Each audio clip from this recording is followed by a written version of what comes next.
เบาๆหน่อยนะครับเบาๆใกล้ๆบ้างนะครับตรงนี้ครับ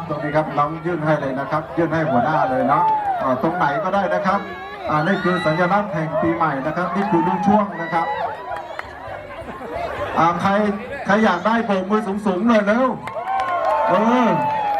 ยังมี1 กระสอบ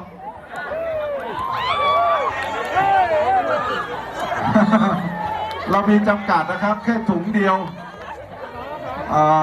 ที่ของระลึกจากคุณธนาธรนะครับ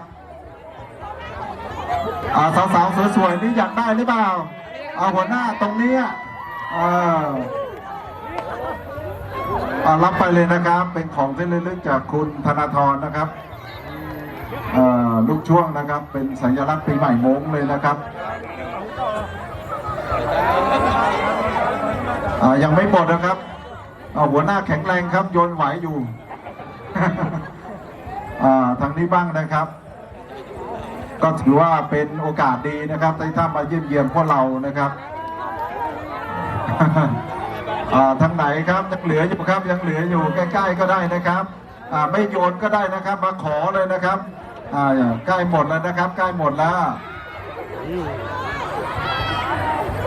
ขอเลยใช่ไหมครับ หัวหน้าครับข้างล่างน้องๆเขาขอเลยครับไม่หยุดก็ได้นะครับขอเลยนะครับ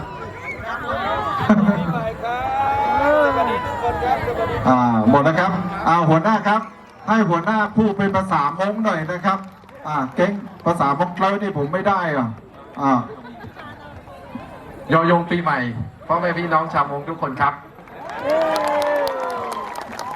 ขอบคุณมากครับสสเก่งมีอะไรจะคุยไหมครับ